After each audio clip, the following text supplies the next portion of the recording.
dessa palestra sobre síndrome coronariana crônica, aqui com os senhores. Agradecer o teatro, ceder o espaço. Não é permitido fumar, não é permitido beber em excesso, tem que se controlar o LDL, tem que se fazer exercício 150 minutos de atividade aeróbica de média intensidade semanal, tem que se controlar o diabetes, uma glicada menor que 7. Então essas são as premissas antes do nosso show começar.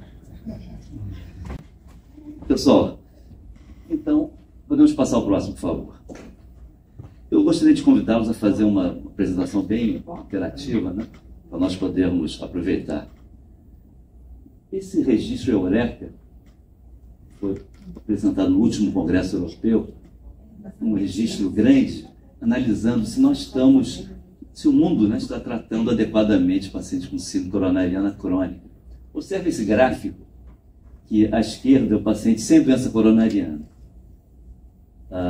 Em amarelo, ele está recebendo tratamento otimizado, em verde não modificou. Quando ele tem um diagnóstico de doença coronariana não obstrutiva, sem placas obstrutivas, não teve grande modificação do tratamento, o que não é adequado. Quando ele tem um diagnóstico de doença coronariana sem isquemia, modifica o tratamento, mas comparando os dois últimas barras, a isquemia aqui não determinou mais revascularização. Vamos tentar entender isso um pouco. Podemos passar ao próximo, por favor. Então, a ideia aqui é fazer alguma coisa que desperte a atenção dos senhores. Então, eu fiz baseado em perguntas, tentando responder as perguntas. A primeira pergunta: como estamos em relação à avaliação do risco cardiovascular? E em relação à prevenção primária, será que estamos bem? Será que está sendo bem feito? Vamos ver o próximo. Observe esse trabalho, bem interessante. Esse trabalho foi o seguinte: paciente chegando ao hospital com síndrome coronariana aguda e indicado intervenção percutante. Síndrome coronariana aguda. Aí foram analisar no prontuário desses pacientes como eles estavam nos ambulatórios com a alocação do risco, já que esse paciente teve um desfecho cardiovascular grave. Observe que a maioria foi rotulado como baixo ou moderado risco, antes do evento cardiovascular grave. E mais importante, observe naquele gráfico de cima, da direita, apenas 15% desses pacientes que chegaram ao hospital com síndrome coronariana aguda, que estavam em prevenção nos regimes ambulatoriais, estavam sendo tratados com estatina. E mais embaixo, quem tinha estatina no alvo, LDL no alvo, é que tinha menos mortalidade. Então, observe a importância da prevenção primária, que não é bem feita em todo mundo. Precisamos melhorar isso. Próximo, por favor. Bom, essa é uma questão que os europeus, e todo mundo, falando europeu porque vou apresentar um modelo de estratificação europeu, que é o mais recente da literatura. Como estratificar a probabilidade de doença cardiovascular no paciente com dor torácica e suspeita de doença coronariana? Atenção, estou falando probabilidade dele ter doença. Eu não estou falando do risco dele morrer ou infartar. Eu quero calcular a probabilidade dele ter doença obstrutiva. Esse é o meu cálculo aqui, essa é a minha previsão de probabilidade. Como é que eu posso fazer isso? Tem várias maneiras, vários scores. A Sociedade Brasileira de Cardiologia tem uma, a Sociedade Europeia tem outra, a Americana tem outra. Vamos ver o que os europeus, que nesse último congresso do ano passado, trouxeram de novidades. O assunto nosso é novidade. Pode passar o próximo, por favor. Então, isso aqui é estimativa de probabilidade. Exatamente essa pergunta. Vou estimar a probabilidade de ele ter doença coronariana obstrutiva, ele tendo sintoma. Esse é o score que eles propuseram. É simples e bem interessante. Então, o paciente chega para os senhores com dor torácica. Analisar a característica clínica da dor. Uma dor opressiva, substernal, relacionada ao esforço. Alivia com repouso. Tem essas três características, ganha 3 pontos. Se é de espinéia de esforço, 2 pontos. A segunda pergunta é o número de fatores de risco, facílimo de obter. De 0 a 5. Os clássicos, né? História familiar precoce, tabagismo, dislipidemia, hipertensão e diabetes. A próxima pergunta, então eu vou somando pontos de 0 a 5. Terceiro, eu vou fazer a estimativa da probabilidade baseada nesses fatores. Como eu faço isso então? É essa tabela aqui. Isso aqui é uma modificação daquela tabela clássica de Diamond Forest. Observem aqui. Eu vou ter, então, o score de gravidade de sintomas, que vai de 0 até 3. Eu vou ter o número dos fatores de risco embaixo, idade e gênero. Então, assim, eu vou olhando essas linhas e essas colunas, eu vou chegar ao risco. Ele pode ter um risco muito baixo, que está ali em azul, que vai até 5%. Pode ter um risco baixo, que vai de 5% a 15%. Intermediário, por exemplo, que vai de 15% a 50%. E assim por diante. E cada um desses estratos de risco tem uma abordagem específica. Então, os senhores estão vendo que até então não falamos em nenhum método sofisticado. Tudo história, tudo dado simples. Próximo, por favor. Agora eu peguei o valor, pode ser 5%, 4%, 17%, e vou ajustar essa probabilidade com um teste relativamente simples também. Eletrocardiograma. Ele tem um DAT invertido no basal, e tem alterações de ST, que sugiram isquemia, ele já ganha ponto, ele reestratifica. Ele tem um teste de esforço que ele traz com alterações isquêmicas, também reestratifica. Ele tem um eco com disfunção ventricular esquerda, também reestratifica. Arritmias ventriculares, ele tem doença vascular periférica, tem claudicação intermitente, também estratifica. E se ele trouxer para os senhores, que é comum, né? Eles trazem naquela sacola de exames, a famosa sacola, uma tomografia de tórax e que tinha calcificação coronariana, calcificação na aorta. Não um estudo dedicado ao coronário, não score de cálculo, uma calcificação que viu no médico. Isso conta também. Bom, depois disso tudo, se ele não reestratificou, se ele não subiu no risco, aqui pelos europeus eu devo pedir um score de cálcio. O que é o score de cálcio? O score de cálcio é uma tomografia simples do coração, do tórax. Simples, sem nenhum contraste, zero contraste. E essas máquinas mais recentes, com vários detectores, são capazes de detectar cálcio na parede da artéria, não só detectar, mas quantificar no score. Se tiver 0 e ele tiver num risco baixo, por isso tudo que nós calculamos, ele vai com muito baixo. E qual a importância disso? Muito baixo, não precisa de teste nenhum mais. E a chance de ele ter eventos é muito baixa. O próximo, por favor.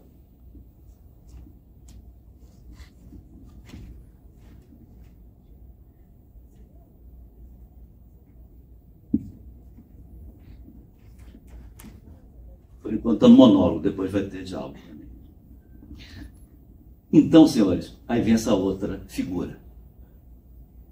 Então, estratifiquei, por exemplo, como naquela tabelinha ali, deu 8% de risco. É baixo risco. Fiz um score de cálcio, 0. Foi para muito baixo. Muito baixo, não preciso de teste nenhum mais. Está estratificado. Bom, aquela tabelinha deu baixo risco, de 5% a 15%. O que eu faço? Eu aplico aqueles testes que nós falamos. Eletro, teste de esforço, eco, arritmia ventricular, doença vascular periférica. Ou então, posso pedir uma angiotomografia. Por quê? Coronariana. Porque a angiotomografia coronariana ela tem um papel muito relevante em descartar a doença. Ela é pródiga em descartar a doença. Se a angiotomografia coronariana não mostrar placas, não tem doença coronariana macrovascular. Posso afirmar isso. Ela é mais sensível que a coronariografia. Muito mais. Ela vê a parede também do vaso, não só o lume. Então aqui eu posso pedir no baixo risco uma angiotomografia, por exemplo. Mas o meu cálculo deu moderado risco. Eu posso tanto fazer angiotomografia, solicitar, quanto com um teste de imagem funcional. O que é um teste de imagem funcional? É um teste de esforço sensibilizado com uma cintilografia, é um ecocardiograma de esforço, é uma ressonância com estresse farmacológico, teste de imagem com estresse. Mas vamos supor que o meu cálculo tenha dado alto risco, 50% a 85%. Nesse caso, eu não devo pedir angiotomografia coronariana. Ele já é alto risco, vai mostrar placas, já tem que saber a funcionalidade disso. Então, vou para testes funcionais no alto risco. Essa é uma confusão frequente na prática cardiológica. Agora, ele é muito alto risco. O que significa muito alto risco? Então, a pessoa que está tendo dor em repouso, está tendo dor a pequeno esforço, angina progressiva. Esse eu não vou fazer nenhum teste funcional, porque eu vou desencadear um evento se fizer, botando no estresse. Esse eu vou direto para a coronariografia. Ok? Então, isso aí é simples e é a grande, digamos assim, algoritmo de estratificação de probabilidade de doença. Podemos ir para o próximo. Próximo, por favor. Por favor, interrompa a qualquer momento que tem que fazer perguntas, já discutindo, estou à disposição. Outra pergunta que eu faço aos senhores. A avaliação da probabilidade da ACA obstrutiva, isso que nós falamos agora, para o SCORESC, é semelhante à avaliação feita por um cardiologista experiente? Porque nessa sala tem vários cardiologistas experientes. Então, se eu peço a um desses colegas para analisar aquele caso e usar a experiência clínica, não usar score nenhum, como vai ser o comparativo em relação aos SCORESC? Tem um trabalho que mostra isso. Vamos ver. Próximo, por favor. Observem aqui, Cassino Study, que é um estudo português de Lisboa. Observe que aquela linha com os losangozinhos que estão preenchidos bate perfeitamente o desfecho que se demonstrou ter ou não doença coronária obstrutiva, com uma superposição muito boa com os SCORESC. Agora, observe o que acontece com os cardiologistas. São aquelas faixas variando ali com em cinza. Observe que a variabilidade foi enorme. E tende aqui superestimar risco. O cardiologista tende a superestimar risco. Então, o estudo demonstrou claramente isso. E com grande variabilidade. Próximo, por favor. Então está aí o resumo da recomendação de antitomografia, né? O paciente com suspeita de síndrome coronariana aguda com probabilidade pré-teste baixa e intermediária, isso, de 5% a 50%. É isso. É recomendado para diagnosticar obstrutivo, isso não há risco de desfecho grave. É isso. Então, eu vou pedir antitomografia no risco baixo a intermediário. Não vou pedir no alto risco e não vou pedir no muito baixo. Muito baixo eu fiz os score de cálcio. Não, uma coisa importante, a antitomografia já vem com os scores de cálcio, quando eu peço isso. Mas eu posso pedir separado os scores de cálcio. Tem um problema que as operadoras têm dificuldade em aceitar o pedido do score. Depois o Olívio vai falar um pouco sobre isso, sobre o score de cálcio, isoladamente. Não sei se agora, acho que não está no rol da ANS, tem alguns problemas administrativos em relação a esse pedido. Próximo, por favor. Essa é uma pergunta interessante. A angiotomografia coronariana para o paciente com angina estável pode modificar a incidência de desfechos clínicos graves? Em outras palavras, se eu peço a angiotomografia como teste inicial, vai ter benefício para o meu paciente em relação à estratificação convencional? Essa é uma pergunta que foi respondida no ensaio Benente. Próximo, por favor. Esse estudo é o maior estudo com angiotomografia que eu conheço. Scott Hart, um estudo com o nome de escocês. Foi feito em 12 centros escoceses. 4.000 pacientes com síndrome estável, com angina estável, foram randomizados para abordagem convencional ou abordagem junto com uma angiotomografia coronariana. Resultados? Observem a curva, senhores. A angiotomografia teve impacto em desfecho grave, em redução de morte e infarto, em relação ao padrão, sem angiotomografia. Então, os senhores podem estar pensando, bom, então, esse exame detectou placas obstrutivas, aumentou a revascularização dessas placas, com cirurgia ou angioplastia, e melhorou o prognóstico. Lê do engano. Não foi nada disso. Não aumentou, observe aquela tabela ali, de cima. Ali está disposto para os senhores os percentuais de coronariografia nos dois grupos, 27% nos dois, de revascularização, 15% nos dois, de angioplastia, provavelmente 12% nos dois, e revascularização cirúrgica, todos 3%. Não houve diferença em revascularização. Então por que melhorou o prognóstico? O prognóstico aqui não foi morte, foi infarto. Quer dizer, por quê? Porque as medidas de prevenção secundária foram muito mais incrementadas. Tratou-se mais agressivamente as placas, com remédio. E botou estilo de vida, mais exercício, controla melhor os fatores de risco, diabetes, epidemia, etc. Então, essa é uma mensagem interessante, publicada nesse ano no Lancet. Próximo, por favor. Scott Hart, esse é um estudo interessante. Não é? Não é isso?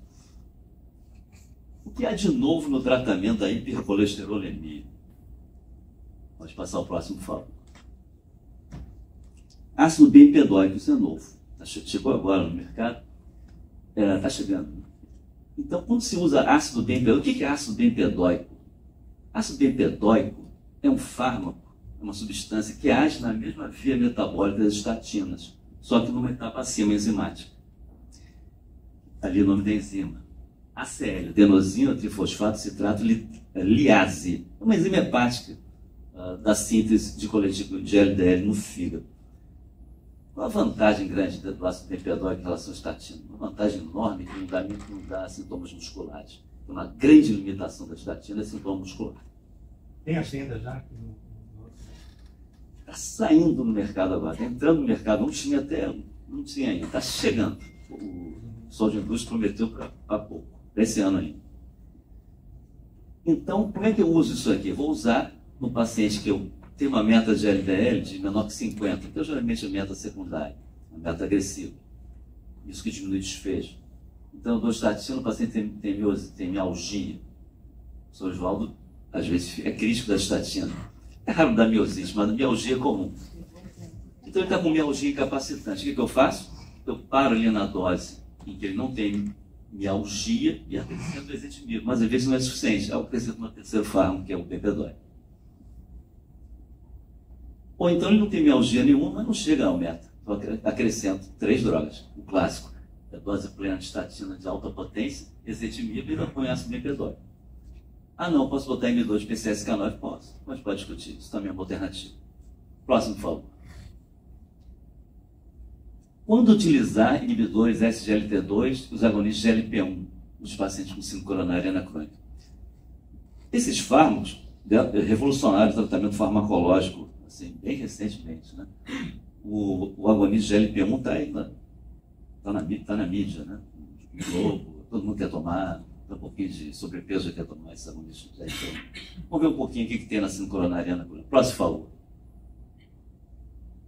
O inibidor SGLT2 de glifosina, TAP, glifosina e outras, tem que ser receitado, isso é obrigatório no paciente que tem diabetes e doença coronariana crônica. Tem que tomar. Tem doença coronariana obstrutiva, diabetes, tem que tomar dapaglifosina ou semelhante. É para glifosina, pode escolher, tem que tomar. Por quê? Porque os trabalhos em Barreg e outros mostraram redução do desfecho cardiovascular morte, grave, com morte, infarto, AVC, etc. E o agonista de GLP-1, semaglutida, que é o protótipo, deve ser usado no paciente com síndrome coronariana crônica sem diabetes. Tem doença coronariana crônica, mas ele não tem diabetes, deve ser usado quando? Quando tem obesidade ou sobrepeso acima de 27. Está indicado. Por quê? Porque o trabalho SELECT, foi um estudo muito bem feito, com SEMA, até 2,4 mg por semana, em pacientes com doença cardiovascular, obesidade ou sobrepeso, teve uma média de quase 10 quilos em 2 anos de perda ponderal, 10% do peso aproximadamente, com redução do risco relativo de 20% de eventos graves cardiovasculares. Então deve usar. Se ele tem doença coronariana crônica e obesidade, deve tomar, deve fazer semaglutida, pode explorar o injetável. A injetável tem um pouquinho mais de efeito para perder peso. Próximo, por favor. Aqui, só para lembrar aos senhores, esse fármaco, né, que é a combinação de um BRA com sacubitril, né, sacubitril valsartana, é um fármaco para ser usado numa associação de fármacos, um só comprimido, para ser usado em pacientes com doença coronariana e disfunção grave do ventrículo esquerdo, que diminui eventos combinados. Próximo, por favor. ANOCA e INOCA. O pessoal que não é da área vai estranhar esses nomes. Eu vou explicar o que é isso, é simples. ANOCA é angina sem doença coronariana obstrutiva. E INOCA é isquemia sem doença coronariana obstrutiva. Esse é um capítulo fantástico da cardiologia e que hoje em dia a gente tem conseguido estudar melhor. Existem técnicas de abordagem à microcirculação que não tinha antigamente. Até bem pouco tempo atrás, os casos de ANOCA e INOCA, ou seja, a pessoa tem angina típica ou atípica e faz uma cintilografia, tem isquemia. A gabacoronariografia não tem placa. Isso é mais comum nas mulheres. Recebi um rótulo de histérica, de doença psiquiátrica, mandava para o psiquiatra escrever antidepressivo, mandava casar, essas coisas todas. E é doença orgânica mesmo. Não é sexismo antes, é doença orgânica mesmo. A microcirculação está uma área vascular N fatorial vezes uma outra, grave e cárdica. Então ali o endotélio fica doente, ali existem alterações de contratividade vascular, de musculatura lisa, e ali tem disfunção endotelial grave e doença angina microvascular. Então é isso aí, esse capítulo é um capítulo enorme, muito interessante. Como é que se trata isso? Pode passar. Deve dar IECA quando tem disfunção endotelial, inibidor de enzima de conversão, família-pril, né? Captopril, nalapril, lisinopril, qualquer pril. Beta-bloqueador para angina microvascular, com diminuição de reserva de fluxo. Tem que ver se tem diminuição de reserva de fluxo. Aquele caso da mulher que tem dor típica ou atípica, faz uma cintilotenstemia, faz uma coronografia ou angitomografia, não tem placa obstrutiva. Eu posso, hoje em dia, pedir 2 testes, que são testes não invasivos. Um é o PET, que é caro, que é o padrão ouro para isso. O outro é o DSPET, que é uma cintilografia dedicada à microcirculação. E dá para ver muito bem a reserva de fluxo. Menor que 2, tem doença microvascular. Tira do psiquiatra e volta para o cardiologista. Ou fica com os dois? Fica com os dois. Então, para esse caso, eu posso dar beta-bloqueador. Se tiver um componente de vasoreatividade, o bloqueador de cálcio. Nitrato para prevenir recorrências. Próximo, por favor. Pode passar o próximo.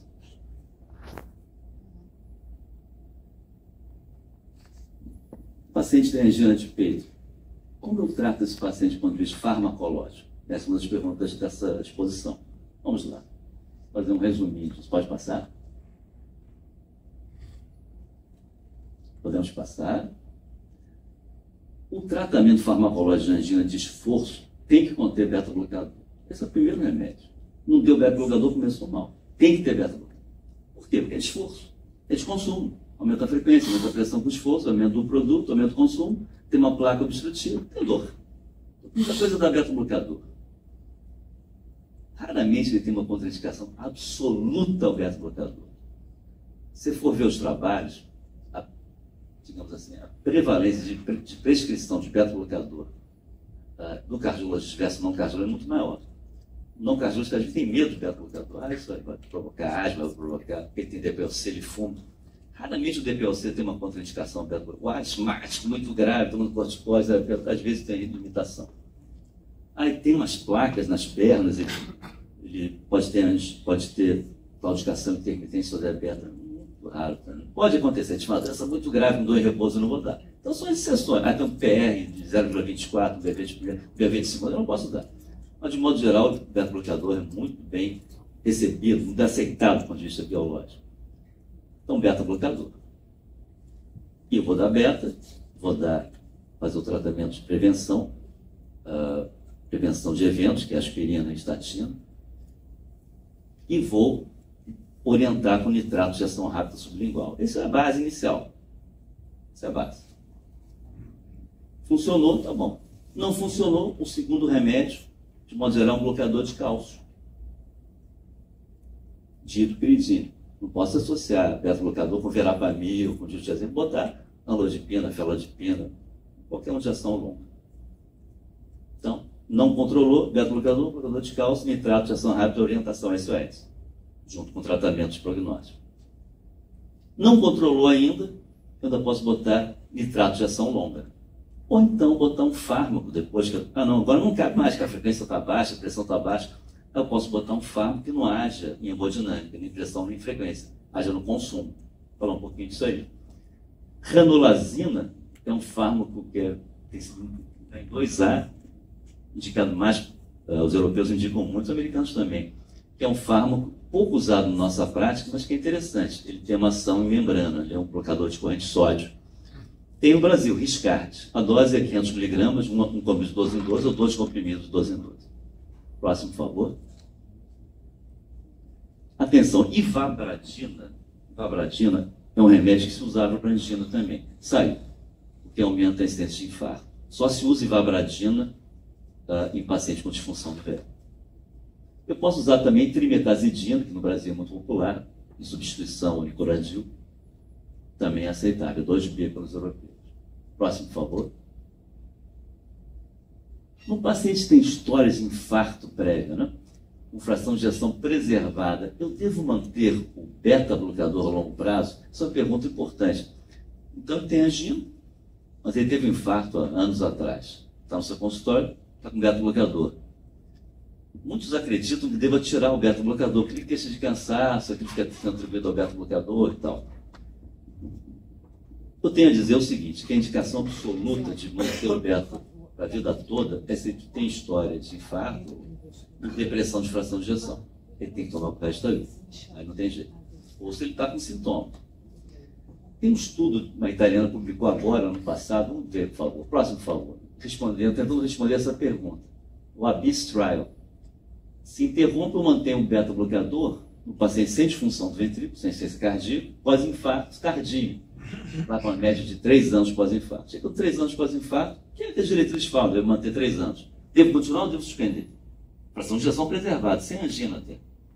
Esse estudo ela mostrou o seguinte, que quando tirou o beta, aumentou a admissão por doença cardiovascular, não foi uma boa. E não houve melhora da qualidade de vida com interrupção. Um dos argumentos é isso, todo mundo beta-bloqueador, a frequência fica travada, ele cansa quando faz esforço, quando sobe ladeira, fica cansado, isso aqui. Não houve alteração de qualidade de vida. E aumentou a internação cardiovascular. Então, é razoável manter o beta-bloqueador. Indicação formal para sempre se tiver disfunção do ventrículo esquerdo. Próximo, por favor. Podemos passar? A indicação de fármacos com propriedades anti-inflamatórias no paciente com angina estável, anti-inflamatório, eu devo prescrever? Bom, anti-inflamatório não hormonal clássico? Não. Isso é muito importante, eu gostaria de deixar essa mensagem. Não prescreva anti-inflamatório para o paciente cardiopata. Não prescreva. Hipertenso, cardiopata, são verdadeiros venenos. Eu acho que tem que ser vendido com receita preta até, azul, controlado, alguma coisa assim. Por quê? Porque ele é hipertenso, ele pode ter disfunção diastólica ou sistólica, é cardiopata. O que o anti-inflamatório normal não faz? Bloqueia a prostaglandina renal, aumenta a retenção de sódio e água, diminui a eliminação de sódio e água, retém líquidos, altera o tubo digestivo, faz congestão pulmonar. Então são remédios extremamente perigosos. Descompensam o cardiopata, causa comum de internação hospitalar. Não usa anti-inflamatório no cardiopata, nem no hipertenso grave. Mas vamos ver que anti-inflamatório a gente poderia usar. O próximo, por favor. Colchicina. Colchicina tem evidência na doença coronariana crônica. Esse tem várias evidências. Lodocol, o 2, que usou no ataque estável, diminuiu quase 30% de eventos graves. Colcote também diminuiu 23% de eventos graves cardiovasculares. Uma meta-análise ratificou isso, reduziu infarto, AVE e revascularização por infarto. Não teve diferença em mortalidade, mas teve infarto e desfecho adverso. Então, se eu usar colchicina numa dose baixa, é interessante. O paciente com coronariana crônica. Próximo, por favor. Qual a indicação de aspirina na prevenção primária? A gente pode falar da aspirina em prevenção inicialmente secundária. Se ele teve um infarto, teve um AVC, tem doença vascular periférica, revascularizou, fez angioplastia, esse tem que tomar aspirina para sempre. Se não for aspirina, é outro antiplaquetário, mas tem que tomar. É imperativo. Agora, na prevenção primária, o indivíduo nunca teve infarto, nunca teve AVE, nunca teve revascularização, não teve angioplastia. Mas ele tem, por exemplo, numa angiotomografia, uma placa lá de 40%, na intestino anterior proximal, ou médio. Eu devo dar aspirina? Essa é uma questão importante e foi analisada em alguns estudos, alguns ensaios controlados por placebo importantes. Tem um ensaio muito importante que analisou a prevenção primária em diabéticos de risco, de risco acentuado. Aspirina contra placebo, não tiveram infarto, não tinha angina, não tinha... Com angina deve usar. Não tinha revascularização. E qual foi o resultado? O resultado é que o benefício líquido não valeu. Diminuiu um pouco o infarto, é verdade, mas o aumento de hemorragia, principalmente digestiva, foi grande. Então, na prevenção primária, o que se recomenda? Avaliar risco-benefício. É uma pessoa que tem um risco hemorrágico muito baixo, tem uma placa 50% da DEA proximal, então acho que é razoável fazer. Mas já é mais idoso, tem hemorragia digestiva, toma outros remédios que aumentam a hemorragia, toma cuidado. Pode passar o próximo. Aqui, quando tem angina de peito, é recomendado usar. Próximo, por favor. Embora isso também é controverso. Me deu como um dele. Próximo. Nem tudo que está em guidelines tem que obedecer ipsilíteres, né? Você vai olhar aquilo e também fazer juízo crítico. Se for analisar em diretrizes guidelines, aqui está B, né? A B quer dizer que tem um ensaio clínico randômico. A maioria é C. C é opinião de especialista. Próximo, por favor. O paciente com angina estável, isquemia miocárdica moderada a grave, deve ser revascularizado de uma anatomia adequada para isso? Essa é uma pergunta importantíssima. Isso eu gostaria de ter algum tempinho falando com os senhores sobre isso. Eu começaria falando o seguinte: às vezes a pessoa não tem angina, não tem isquemia, tem fração de ejeção preservada, mas chega com aquela angiotomografia com uma placa de 70% num vaso. O que acontece? A maioria das vezes faz sofrêngioplastia. Com a indicação disso? Nenhum. Não tem trabalho, não tem literatura, não tem nada que apoie isso. Mas vamos fazer uma coisa além disso. Agora, não é a placa assintomática, não. Agora o paciente tem sintoma. Agora o paciente tem isquemia moderada grave. O que quer dizer isso? Mais de 10% de isquemia na cintilografia. Então, olha só, o paciente tem sintoma, ou já teve, tem um estudo funcional de risco, tem isquemia acima de 10%, e esse estudo, o que ele fez? Ele randomizou para intervenção versus tratamento clínico, otimizado. Isso até então, vocês podem fazer uma pesquisa com todos os cardiologistas do mundo. Ah, não, ele tem angina, ele tem isquemia, mais de 10%, e tem anatomia para revascularizar. Quem deixa em tratamento clínico? Ninguém. Tem isquemia, tem sintoma, ninguém deixa. Isso randomizou esse grupo. O que eu vou falar aqui agora, nos próximos 10 minutos, 15, não quer dizer que vocês não possam indicar revascularização. Podem, mas quero dizer o seguinte: não tem assodamento para isso. Vocês podem também levar em bases clínicas. Vou mostrar esse estudo. Esse é um estudo muito esperado pela comunidade cardiológica ao longo de anos. Foi publicado em 2020. Próximo, por favor. Ischemia Trial. Judith Hoffman. Próximo, por favor. Pode ir passando. Pode ir passando. Pode ir passando. Pode. Então, qual foi o algoritmo desse estudo? Era um paciente com angina estável, com isquemia documentada, geralmente cintilografia, moderada a grave, acima de 10%. Então, ponto psicológico para moderado, grave é 20%. A maioria desses pacientes, em seguida, era submetido a quem? A uma angiotomografia coronariana e via anatomia. Se ele tinha uma anatomia elegível, ou seja, tinha doenças, tinha placas importantes, passíveis de serem revascularizadas, entrava na randomização. Olha, vou dizer uma coisa. Esse algoritmo desse estudo foi um estudo assim, extremamente bem feito, extremamente arrojado, né? Porque a maioria já parava ali e mandava revascularizar. Vocês estão vendo esse fluxo? O paciente tem sintoma, ou melhorou de sintoma, ou tem ainda angina. Fez um teste funcional com isquemia grave ou moderada. Fez uma angiotomografia, tem placas obstrutivas. E eu randomizei para tratamento conservador versus intervenção. Ou seja, eu segui os pacientes de maneira conservadora, metade deles. Vamos ver o que aconteceu. Podemos passar o próximo. Isso eu queria mostrar. Pode passar o outro, por favor. Mais um. Isso. Eu queria mostrar os critérios de exclusão desse estudo. Isso não se aplica a todo mundo. Aquele indivíduo que está com isquemia, com angina refratária, está com dor que não melhorou com todos aqueles remédios que nós falamos, esse tem que ir para a coronariografia. Isso é uma indicação absoluta. Porque se uma coisa que a angioplastia faz bem, ou cirurgia, é tirar sintoma. Muito bem, isso melhora a qualidade de vida. Está com angina refratária, pum, coronariografia, tem que ir. Ah, não, ele tem disfunção do ventrículo esquerdo, fração de ejeção baixa, menor que 35%. Esse deve ir para a coronariografia. Ah, ele tem sintoma de insuficiência cardíaca. Também foram excluídos aqueles que tinham clínica menor que 30 e foram revascularizados no último ano. Foi revascularizado no último ano. Então há uma tendência a fazer o estudo invasivo. As exclusões desse estudo têm que ser bem entendidas. E lesão de tronco. Lesão de tronco, conceitualmente, se revasculariza. Então, excluiu. Ele fez angiotomografia, eu sei que ele não tem lesão de tronco. Então, não tem lesão de tronco, não tem insuficiência cardíaca, não tem disfunção do ventrículo esquerdo, não tem angina refratária. Eu posso levar em tratamento clínico. Mas vamos ver o resultado, se posso ou não mesmo. Vamos para lá. Podemos passar o próximo. Gostaria que os senhores olhassem esse quadro. Observem ali essas colunas, o conservador azulzinho, o vermelho é a intervenção. Se pegar o conservador, 2 vasos e maior que 3 vasos, somando os dois dá quase 80%.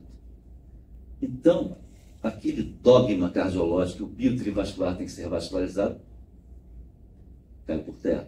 Aí tem anatomia complexa, a maioria tem anatomia biotrivascular, não tem tronco, é biotrivascular. Todo mundo manda revascularizar biotrivascular. Tender a proximal em torno de 45%, 50%. Então, esses dogmas todos caem. Além disso tudo, ainda tem isquemia moderada grave. Podemos passar. Olha a DA proximal ali, ó. Quase metade tinha DA proximal. Ah, não, trivascular DA proximal, isso, óbvio que é cirúrgico. Se você é cardiologista no seu consultório, pega uma angiotomografia do paciente trivascular com DA proximal e não indicar a intervenção cirúrgica, é quase que um sacrilégio. Esses pacientes entraram aí, em tratamento conservador. Então, o que eu quero dizer é que não é sacrilégio. Eu não estou dizendo que não vai revascularizar o trivascular com DA proximal, não estou dizendo isso. Eu estou dizendo que ele pode não ser revascularizado. É isso que eu estou dizendo. Eu estou dizendo que ele pode inicialmente seguir um caminho. Pode. Vamos lá, podemos passar. Próximo. Próximo. Próximo. Olha aqui. Então, o desfecho primário desse estudo é um desfecho composto. Grande, né? Morte, infarto, hospitalização por angina, insuficiência cardíaca ou morte súbita. Observem que em vermelho está o grupo que foi para angioplastia ou cirurgia. A maioria é angioplastia. E o azul conservador. As cores praticamente superpostas. Não teve diferença. Próximo. Um P de 0,34. Intervalo de confiança passando bem um. Próximo. Aqui. Não, mais um. Vocês podem ver nesse gráfico que no início teve mais desfecho no grupo invasivo e no final um pouco mais desfecho no grupo conservador. Mas se equilibrado. Próximo. Aqui. O que importa para nós na prática é se o doente vai infartar ou vai morrer. Essa é a pergunta. Se eu não fizer isso, ele vai morrer. Se eu não fizer isso, ele vai ter um infarto. Vai ficar sem cardíaco. É isso que eu quero saber. Eu vou botar um doente para abrir o tórax, vou botar uma série de enxertos, ou vou fazer angioplastia. É uma coisa menos escura, muito menos escurenta, mas vou fazer aquilo. Por que eu quero fazer aquilo? O desfecho duro é se ele vai morrer ou vai infartar. É isso que eu quero saber. Não aumentou, não teve diferença nenhuma de mortalidade. As curvas estão totalmente superpostas.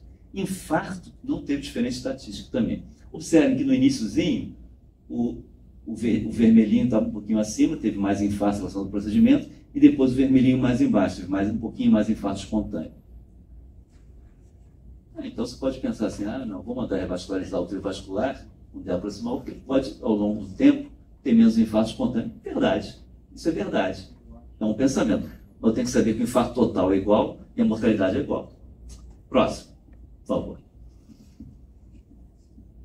Eu queria mostrar aqui essa diferença em análise de subgrupo no Forest Plot, mostrando claramente, ó, a anatomia mais complexa. Trivascular, ali na seta vermelha, está cruzando a linha do zero, não tem diferença nenhuma. Desfecho. Próximo, por favor. Isso aqui é um estudo, uma análise interessante desse mesmo estudo, que esse estudo que eu mostrei no esquema foi em torno de 4 anos em média de estudo. Aí estenderam a análise para 10 anos. 3 anos, não deu para ver diferença em mortalidade. Vamos ver se morre mais em 10 anos. Então, vamos ver o que aconteceu. Mortalidade cardiovascular. O vermelhinho está menor. Teve ali 22% menos de mortalidade cardiovascular. Mas vou ver a mortalidade não cardiovascular. O que é isso? Não morreu de infarto, nem de morte súbita.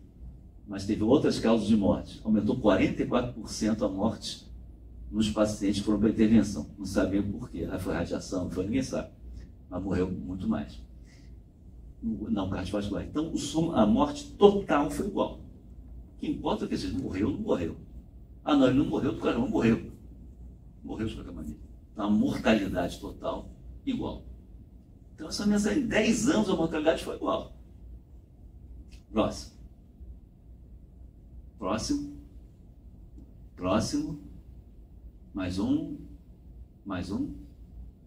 Mais um. Mais um. Olha aqui, ó. Quem que se beneficia de intervenção? Muito. Quem tem muita angina. Observe esse gráfico.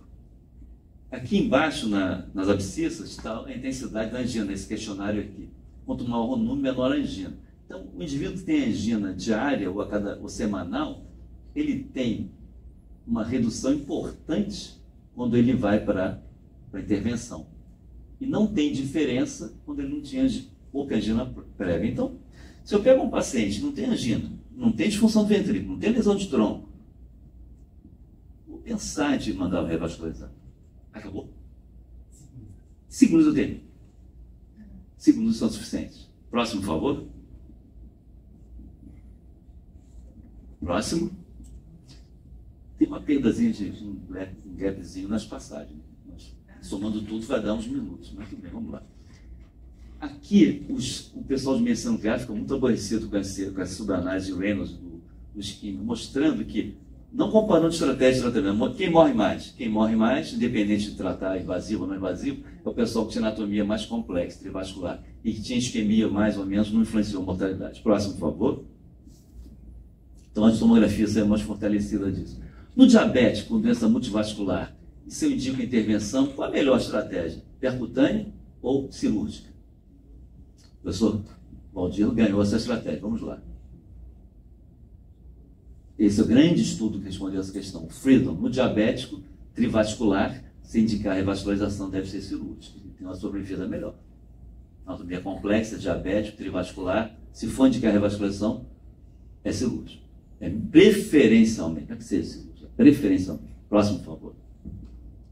No paciente com síndrome crônica, fração de ejeção reduzida, existe benefício na cirurgia de revascularização? Vamos ver a resposta. Esse é o Stitch Trial, é um estudo muito interessante. Pode passar, por favor?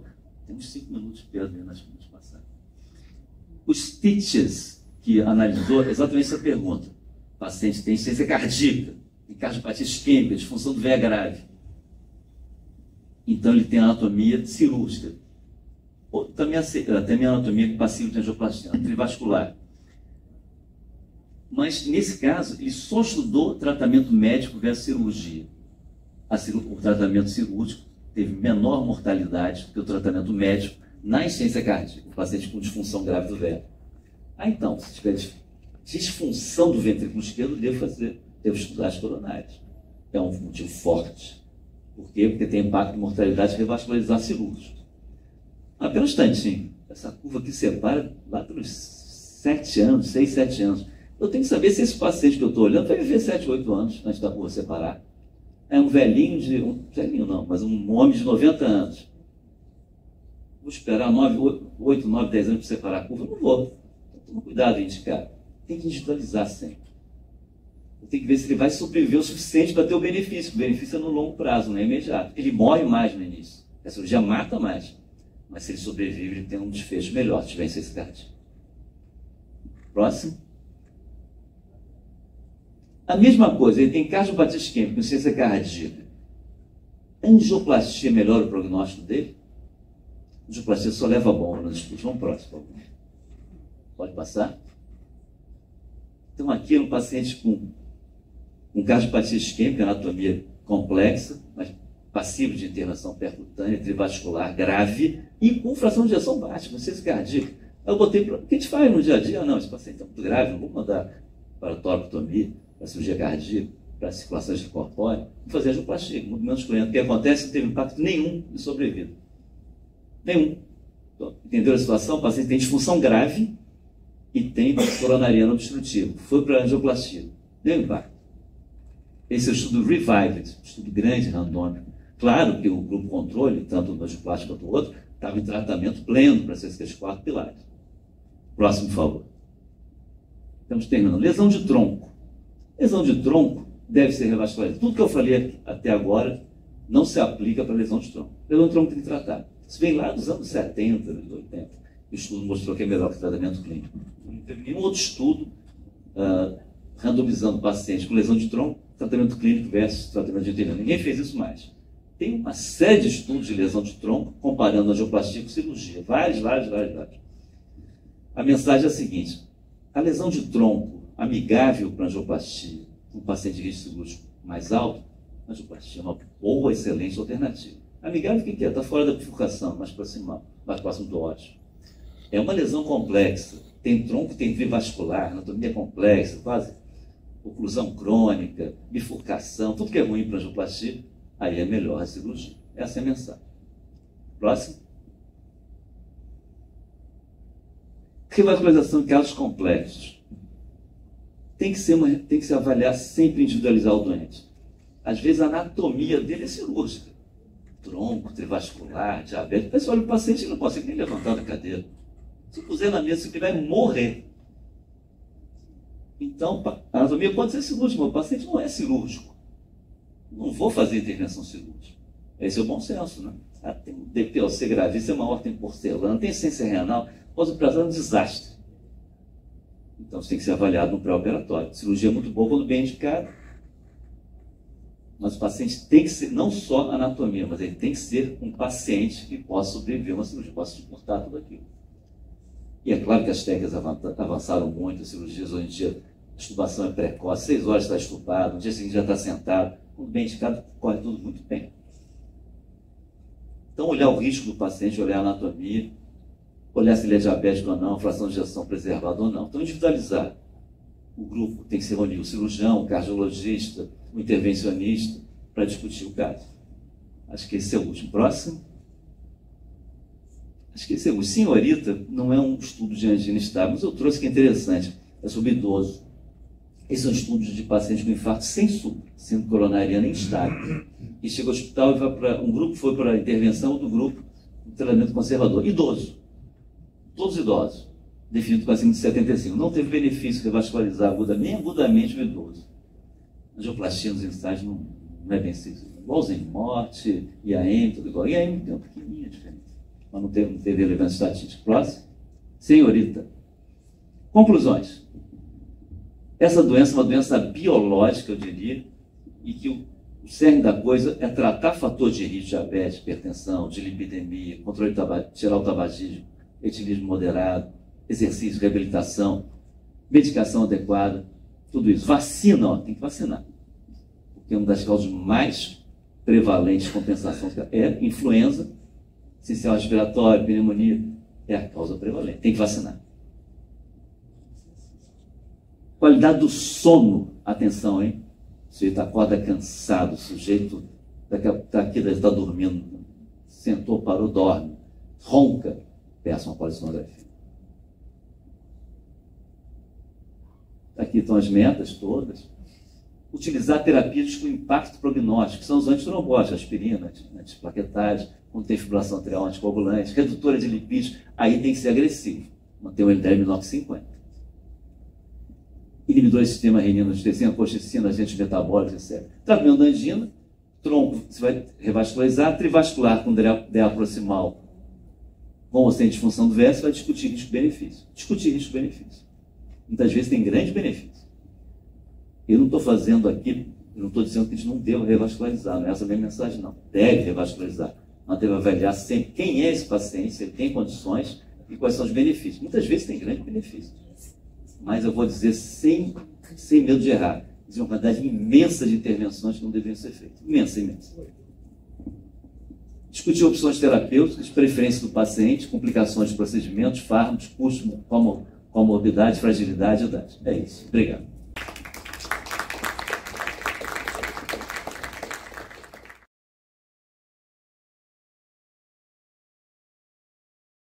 Bom, vou passar a palavra para o Mauro, para ele fazer as observações dele, os comentários, enfim.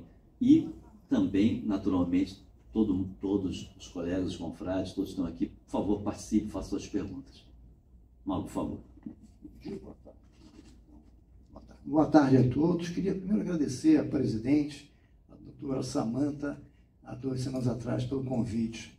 Dizer a satisfação de estar presente aqui com tão nobres colegas, a quais eu admiro muito, o professor Fernando Rangel e o professor Zília. Eu começaria dizendo que a diretriz brasileira, a última foi em 2014, é uma previsão que ela seja atualizada agora no final desse ano, após o Congresso. Eu não tenho slide, eu fiz só apenas um pequeno roteiro para me ajudar aqui. Em 2023, nós tivemos a americana, que foi conjunto do American Heart com o American College. E a brasileira, que foi o objetivo dessa apresentação do Dr. Fernando, se deu o ano passado e houve algumas modificações e algumas em relação à americana, que estava contaminada ainda pelo estudo do Courage e do Ischemia, e essa agora, a europeia, avança um pouco no tratamento invasivo e dá um destaque maior das lesões anatômicas da árvore coronariana. Eu perguntei ao nosso ilustre secretário quanto tempo que eu teria, ele falou que 10 a 15 minutos. Essa diretriz europeia ela tem 123 páginas, 1.211 referências bibliográficas. Eu tentei fazer um resumo, cheguei a 10 páginas, evidentemente não dava para falar em 10 a 15 minutos. Reduzi ainda mais para uma folha, 2 páginas, também não estaria inclusa nesse tempo que me foi destinado. Eu terminei com 1 página. Então, eu vou tentar fazer algumas provocações para que a gente possa animar um pouquinho aqui esse debate. Ele começa a diretriz falando sobre o novo conceito, né? E fala sobre síndrome coronariana crônica, porque ela engloba uma série de entidades nosológicas. Eu aqui vou usar DAC ainda apenas do ponto de vista didático e pedagógico, que irá me facilitar. Mas toda vez que eu falar em DAC, desse aí, síndrome coronariana crônica. É interessante também, doutor Fernando, que quando a gente fala em etiopatogenia, né, causa e mecanismo da doença, a figura do iceberg que tem nessa diretriz, em que eu tenho, em relação à DAC, acima da superfície, a DAC obstrutiva, numa prevalência no homem de 50% a 70%, na mulher em torno de 30% a 70%.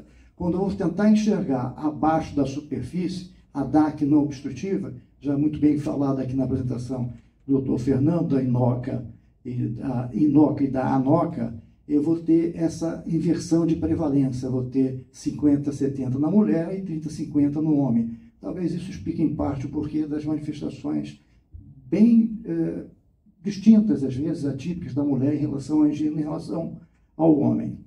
Eu me lembro de uma entrevista no Congresso Europeu do presidente dessa diretriz, o Dr. Christian, em que ele, parafraseando Hamlet, ele disse que existem mais coisas entre o céu e a terra do que uma simples estenose coronariana epicárdica.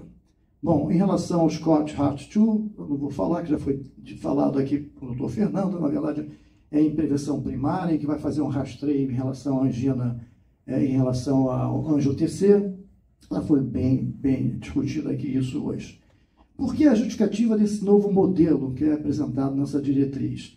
E aí ele comenta, né, que o modelo antigo do Ford, Diamond Ford, em 1983, depois sofrendo várias atualizações, o último foi 2020, ele superestimava a doença, a prevalência da DAC. Também isso já foi discutido pelo Dr. Fernando.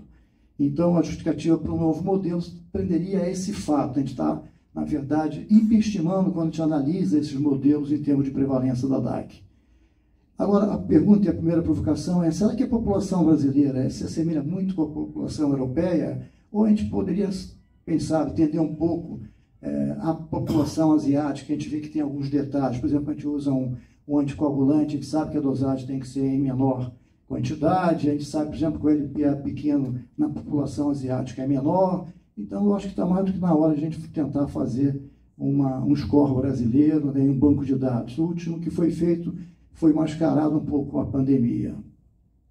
Bom, essa diretriz, ela divide em 4 steps, 4 passos. Na verdade, aí não tem novidade, porque desde 2019 isso já é feito. A novidade aí é na mudança de apresentação da mesma.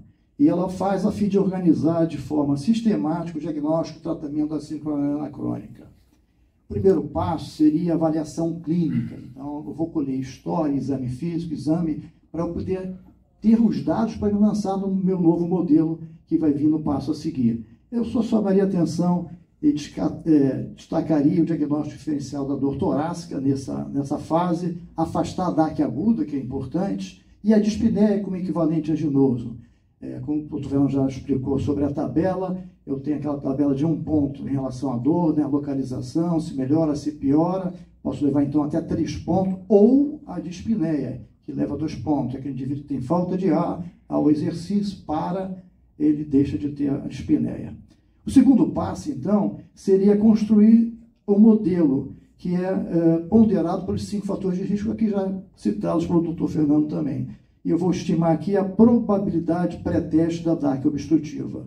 E é interessante que ele fala que eu posso fazer esse ajuste, tentando reclassificar, pedindo um outro exame. Se eu estou com um determinado nível, né, se estou, por exemplo, com baixa probabilidade de uma DAC obstrutiva pré-teste, pedir um outro exame para fazer um upgrade nessa reclassificação. Nada mais fez do que usar o teorema de Bayes nesse sentido. E aí a segunda provocação, doutor Fernando, por que ele não construiu uma grande tabela de probabilidade pós-teste? Facilmente isso poderia ser feito. eu transformaria a probabilidade em chance em probabilidade. São três contas fáceis de fazer, não sei se a gente vai ter tempo para desenvolver aqui, mas eu poderia ter isso me facilitaria se eu botasse uma grande tabela, em cada célula dessa tabela eu ter a probabilidade pós-teste, e me ajudaria a tomar a decisão se valeria a pena eu pedir o exame para descartar a doença, para eu afirmar a doença e até estratificá-la. Eu acrescentaria valores a ela. Bom, o terceiro step, que seria o passo a seguir, seria quais os métodos diagnósticos utilizados. Já foi aqui bastante explicado pelo professor Fernando, e lembrar que esse modelo não vai incluir aqui a ANOCA e a INOCA, né? E chegaremos ao último step, né, o último passo, que seria o tratamento, né, a prevenção secundária. Sempre o clínico otimizado deve ser feito, mudança de estilo de vida, que também já citado quais seriam, tratar fatores de risco, tratar doenças inflamatórias concomitantes, intervenções que vão melhorar os sintomas, já foram citados quais seriam essas drogas, intervenções que vão melhorar o prognóstico, também já foram citadas essas drogas, não vale a pena a gente reprisar. E agora, vou acrescentar o tratamento invasivo, a revascularização miocárdica, quer seja cirúrgica ou angioplastia, e aí ele usa como um critério, ele inicia na tabela a fração de ejeção, acima de 35%. Se eu tiver uma lesão funcional, né, em tronco, já foi aqui também discutido, não tem que discutir, né? Vou acrescentar ao meu tratamento clínico o tratamento intervencionista. E poderia ser feita até a angioplastia, dada a experiência do hemodinamicista, de acordo com o Synthes Score apresentado, né, se ele tiver condições de fazer, por exemplo, deixar um Synthes inferior a 4% após o procedimento, poderia ser uma alternativa. E ele fala também sobre tria arterial, que melhoraria a sobrevida, diminuiria a mortalidade cardiovascular, o infarto, né, tipo 2, que é o infarto espontâneo, que no final é o que me interessa, que é muito mais em termos de prognóstico do que o infarto perioperatório, e lesão de um ou dois vasos, sendo que a artéria derradeira, que é a DA, tivesse comprometida no seu terço proximal. E aí sim seria a terceira provocação, doutor Fernando. Quando a gente vai analisar a tabela em que ele faz essa indicação e analisar qual é a recomendação, no caso do trivascular, a recomendação 1, nível de evidência A, no caso da 1 ou 2 vasos, com a DA sendo comprometido no seu terço proximal, recomendação 1, nível de evidência B, ele coloca 7 referências na segunda e 6. Ele repete as referências da primeira, acrescentando mais uma no 1 ou 2 vasos. E aí eu tive curiosidade de verificar quais eram essas referências, verificar quais a totalidade delas não justificam essa indicação. Estou terminando, dá um minutinho?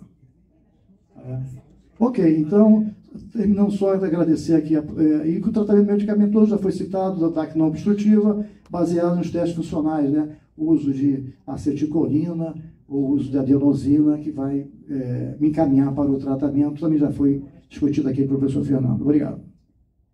Obrigado, professor Mauro. Professor Zílio, o senhor tem muita experiência com as diretrizes brasileiras, participou de várias delas, e a diretriz brasileira tem um capítulo bem interessante também em prevenção e estratificação de risco, de probabilidade, né, com o score de risco global. O senhor usa na sua prática o score de risco global? Eu gostaria de salientar, o Mauro falou sobre a validação, né? O que tem validado a população brasileira é o score de risco global, que a SBC usa. E eu recomendo todos a usar. Eu vou ver a opinião do Zílio também. É fácil, existe uma calculadora para isso, é bem interessante. Quero ver a opinião do Zílio sobre isso e outros tópicos também.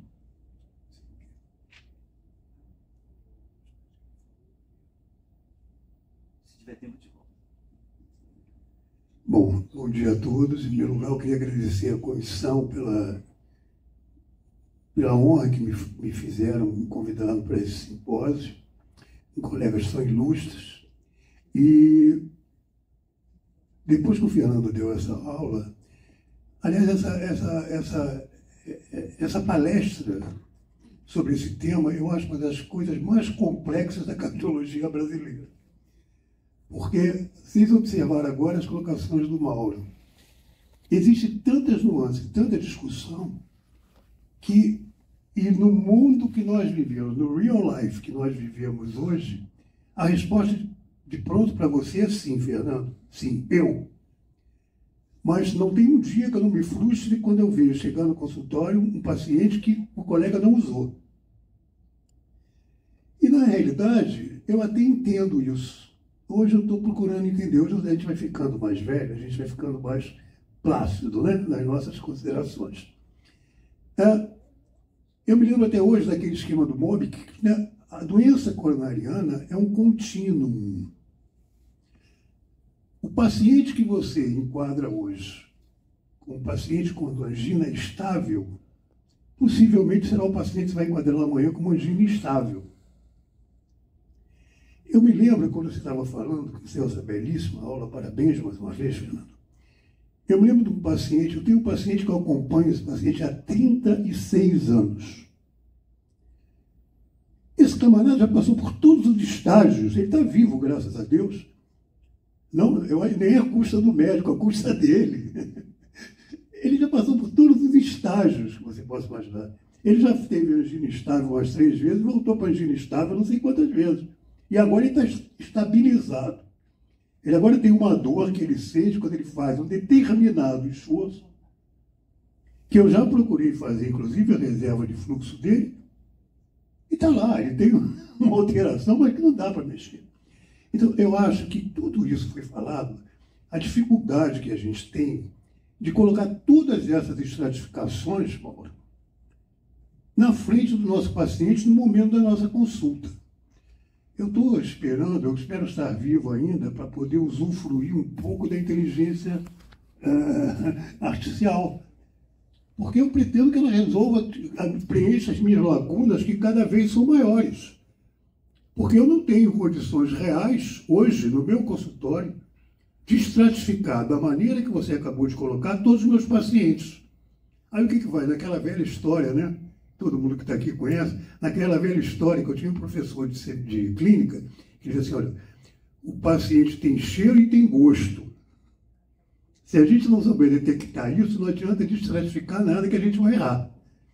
Então eu tento, é claro que eu não chego a sentir o gosto, mas o cheiro eu ainda sinto do paciente. Então, essas estratificações são extremamente importantes. Há 3 meses atrás, 3 meses, nós estamos em maio, há 2 meses e meio atrás, eu estava em Cleveland. E eu fui assistir, meu filho me convidou para ir lá e tal, e eu fui assistir uma discussão clínica. Discussão clínica. E tinha os cirurgiões, obviamente, e tinha o hemodinamicista lá na discussão. Olha,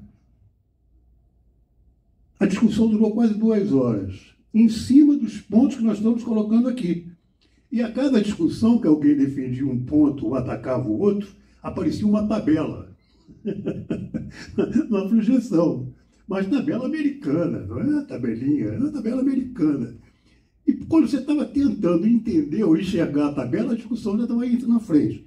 Depois de 2 horas, o Van Dijk, que é o chefe de uma das cirurgias de lá, ele mandou assim, mano, vocês viram o seguinte, nós estamos aqui discutindo isso há 40 anos, ainda não tem consenso.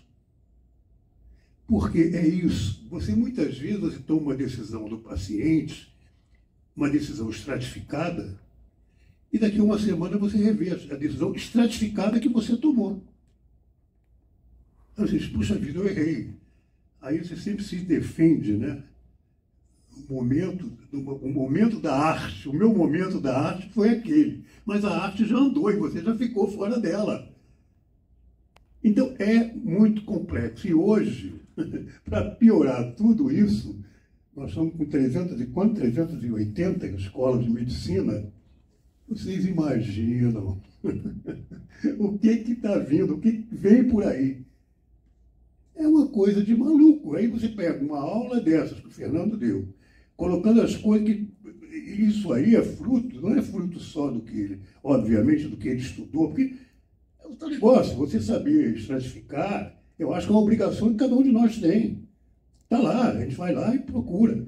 Empregar a estratificação é outro, aí entra a arte da medicina. Empregar o que está estratificado é que é a arte. Porque Porque tem muita coisa que está estratificada, se você botar ao mesmo tempo, você confunde tudo. E quem vai pagar, obviamente, esse pato é o paciente. Então, eu acho que é fundamental, o que eu gostaria de deixar como mensagem, isso aqui. Eu gosto muito de trazer os meus casos clínicos. Eu me lembro que há 2 anos atrás, quando eu fui convidado a participar de um simpósio, com vocês mesmos, simpósio Igor Abrantes, era sobre, naquele tempo, o tema era angina estável e angina estável. Acho que não era síndrome coronariana, era angina estável. E eu me lembro que eu fiz um levantamento no conselho, falei, poxa, mas um bom momento. Eu vou pegar meus pacientes com angina estável, o que eu identifiquei como angina estável no meu consultório esses 10 últimos anos, e vou ver como é que eles estão. E apresentei isso naquele momento. Para minha surpresa, 64%, se não me falha a memória, dos pacientes que eu tinha classificado como angina estável não era mais angina estável. Eles já tinham sido revascularizados, já estavam com angina estável, já estavam... Enfim, uma festa mostrando que, na realidade, a doença é um contínuo. E hoje, nada define para a gente classificar o paciente como estável coronarianamente falando e que amanhã ele não esteja totalmente estabilizado. Eu acho que é importante essa mensagem que foi passada. A prevenção. Eu não tenho dúvida nenhuma que quando você equipara quem morreu mais, quem morreu menos, e o cara que interviu morreu mais, ele morreu até de medo, porque ele fez tanta coisa ali para sair da estratificação que ele vai até de medo. Mas sem sombra de dúvida, quando você pega na clínica diária, no dia a dia, daquele doente grave que você revascularizou e não preveniu como teria que ter prevenido, e o paciente que não revascularizado, que foi prevenido, pelo menos a minha visão é clara, o paciente que você preveniu, controlou LDL, botou para ele fazer exercício, controlou diabetes, controlou os fatores de risco reais, esse paciente viveu mais e melhor. Então era isso que eu queria deixar, essa mensagem para vocês, e queria parabenizar mais uma vez o Fernando e os meus companheiros de mesa. Obrigado. Obrigado, Lílio. Tober, a questão talvez fundamental seja controlar os fatores de risco, né, e mudança de hábitos de vida. Né? Isso mais importante que qualquer outra ação médica. Né?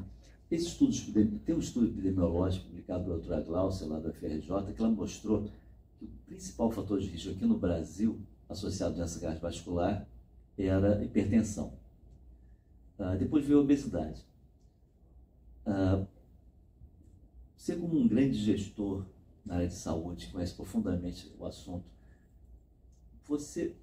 que medidas que a gente pode fazer para melhorar o controle desses fatores de risco em termos de saúde suplementar, né? Hipertensão, diabetes, epidemia, tabagismo, sedentarismo? Que medidas que a gente poderia botar em prática, né? Porque certamente vai colher um fruto enorme, né? Em diminuir a hospitalização, intervenção coronariana, síndrome aguda, etc, etc. Eu vi sua opinião sobre isso. Muito obrigado, senhores ilustres. É uma honra estar aqui. Tive a oportunidade de estar na palestra do Dr. André Volchan, também foi riquíssima. E a sua aula agora, professor, acabou a aula, eu falei para o meu amigo Danilo que está ali, eu falei, nossa, a gente tem que fazer ele reproduzir essa aula 200 mil vezes para 200 mil médicos que estão por aí. Hoje nós temos que 25% da população brasileira está em plano de saúde. Esse número não muda praticamente desde que a INSS foi criada. Esse percentual é esse, não cresceu. E essa população, ela vive dentro do mesmo plano de saúde aproximadamente durante 2 a 3 anos. Esse é um dado nacional. A população fica naquele plano 2, 3 anos, depois ela troca. Isso fez com que as operadoras nunca tivessem uma responsabilidade muito grande sobre medidas de prevenção, porque todo investimento que ela fizer aqui na prevenção, ela não vai colher esse fruto. Então, a Agência Nacional de Saúde, ela tem uma grande responsabilidade de estimular e obrigar as operadoras a ter uma medicina preventiva mais eficiente, e isso está acontecendo. As operadoras que estão trabalhando no ramo de planos pessoa física, essas, por serem menos oferta, tem menos operadora nisso, elas estão se preocupando um pouco mais, porque essa rotatividade não é tão alta. Então, de fato, essas operadoras estão com programas preventivos mais eficientes. usando enfermeiras de navegação, grupos na cardiologia, na endócrino, renal, e foi um grande avanço usar a inteligência artificial nisso e junto com enfermeiras navegadoras. Então, trazendo exemplos simples, hoje a gente consegue, na operadora que eu dirijo, depois de 20 anos dirigindo o hospital, a gente consegue passar a inteligência artificial no laboratório, pegar todo mundo que está com LDL alto, entregar isso para a enfermeira navegadora e ela liga. Poxa, o senhor está com LDL alto, já é a segunda, terceira vez, o senhor não quer vir aqui no programa?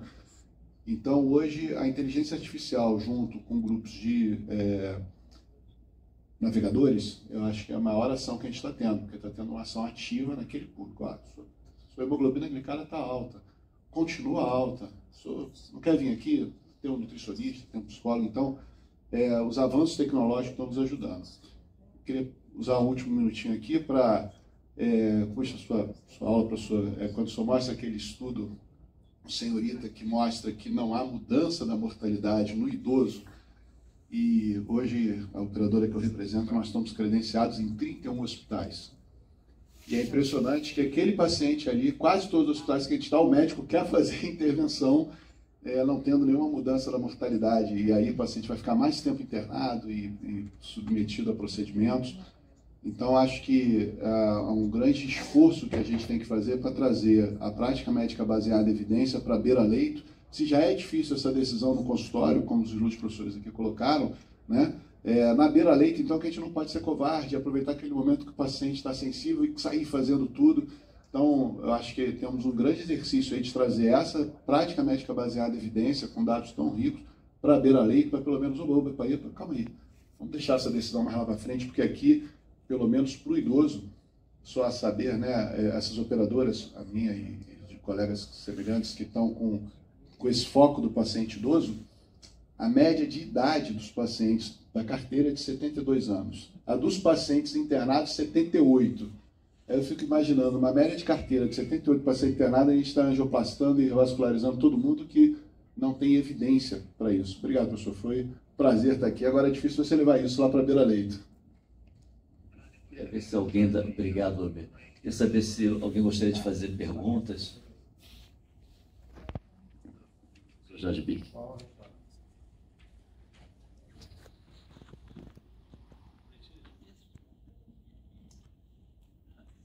Primeiro, certamente cumprimentar o meu cardiologista, o doutor Fernando, pela brilhante apresentação e dizer que realmente está complicado, né? Tem muito trabalho, muito... Ele estava falando, eu estava lembrando quando vou no banco, eles perguntam, qual é o seu perfil, doutor? É agressivo, moderado? Qual é o seu perfil, Fernando? Vou perguntar qual é o perfil dele. Se é agressivo, se é moderado. Gostaria de falar uma palavrinha sobre a fibrilação atrial, porque os idosos parece que têm um percentual alto de fibrilação atrial. Tem dificuldade em encaixar esse problema nesse outro daí? Como é que se faz? 20% tem um grupo específico, eu acho que eu pertenço a ele, de 20% que não tem dor, infarta sem dor. Esse grupo, como é que deve ser tratado? Eu já sei mais ou menos, porque eu sou seu paciente. Agora, o que eu achei também uma coisa interessante é a responsabilidade, você diz para o paciente, não precisa operar, não precisa. Aí ele, se ele morre ou se ele tem um infarto, a família deve cobrar bastante, né? Como é que fica em relação à família? Em relação ao anticoagulante, qual o anticoagulante de sua preferência? Então, estamos falando aí que tem anticoagulante que dá problema renal, então gostaria de saber um pouquinho sobre isso. Muito obrigado.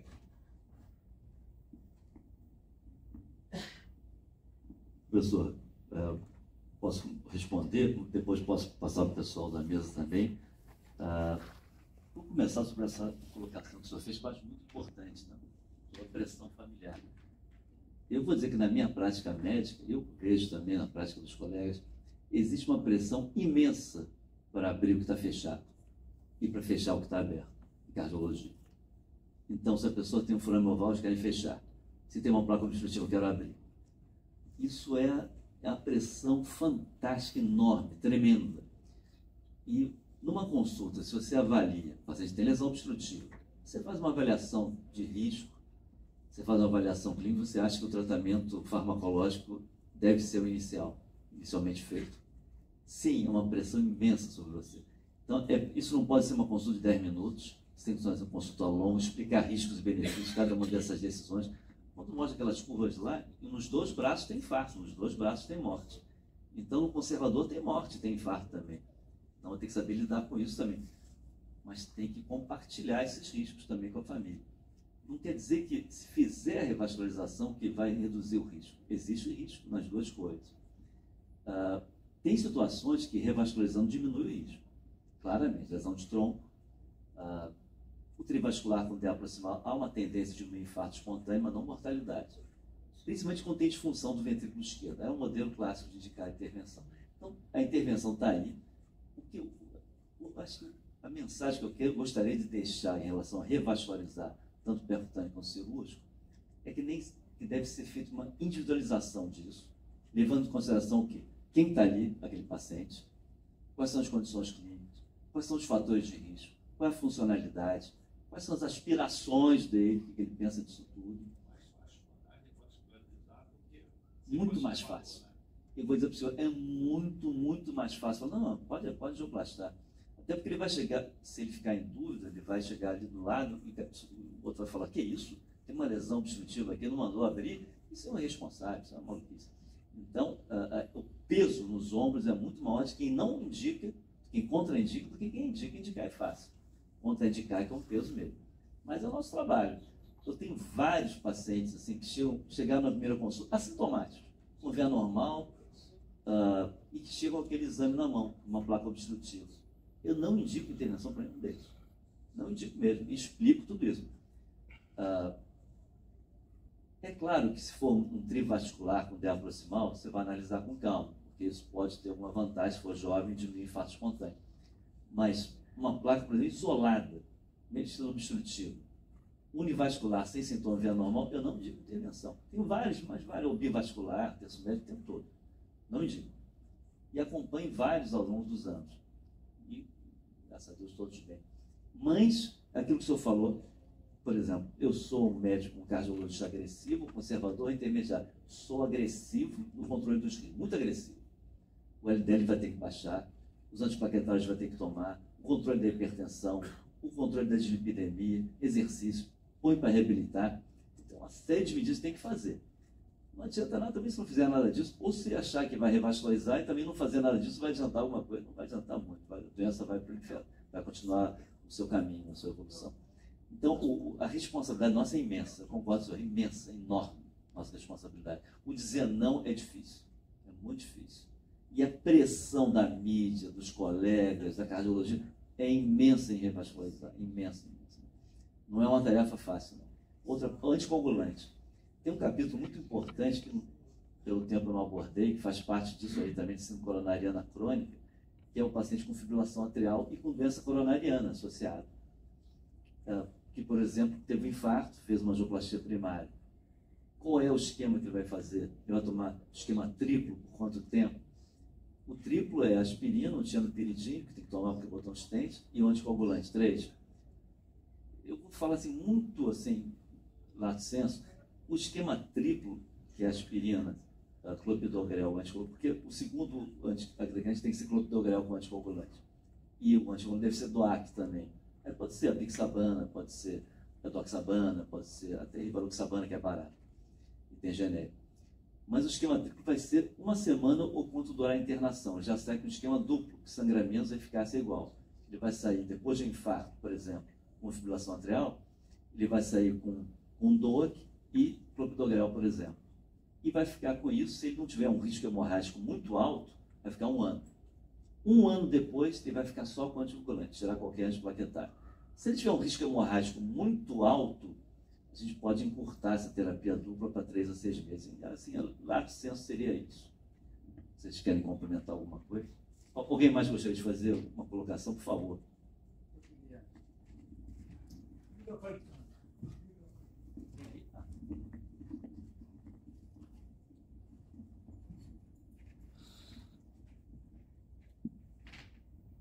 Bom, inicialmente eu quero parabenizar o Fernando Rangel, excelente clínico, e que está na onda do tratamento das doenças do coração e doenças coronarianas. Eu quero, nesse momento, apenas dizer que, quando você se refere ao infarto agudo do miocárdio, nós sabemos que está no livro de Eugênio Grunwald, que nós assistimos lá em Munique, em 2017, a mortalidade por infarto agudo do miocárdio ocorre na América 1 milhão de mortes de infarto a cada ano nos Estados Unidos. E a mortalidade não tem diminuído, porque aqueles pacientes que têm um infarto grave perdem a chance de ser tratado de uma maneira mais paliativa. Eu quero apenas desejar aqui que o que é importante na história da cardiologia e do infarto é representada por 3 grandes cardiologistas. Andrea Gruzzi, quando ele fez pela primeira vez a primeira angioplastia em 1977, e que deu um grande passo no tratamento das coronariopatias. O Sones, com aquela angiocoronariografia que ele acertou por acaso. Ele injetou contraste na aorta e saiu a coronariografia toda perfeita. E um ano depois ele já tinha feito 1000 coronarioplastias. De modo que esse é um assunto muito interessante, que a gente podia se alongar. Infelizmente, nós estamos sentindo que a cirúrgica para as doenças coronárias, ela está cada vez mais perdendo a sua atividade. E na cirurgia cardíaca, na revascularização, quando tiver indicação, nós sabemos que na Cleveland Clinic, o Favaloro começou com as veias, e hoje, se você for para a Cleveland Clinic, nós sabemos que o tratamento vai ser com revascularização arterial, artéria radial, torácica interna, e a veia já perdeu a possibilidade de ser utilizada.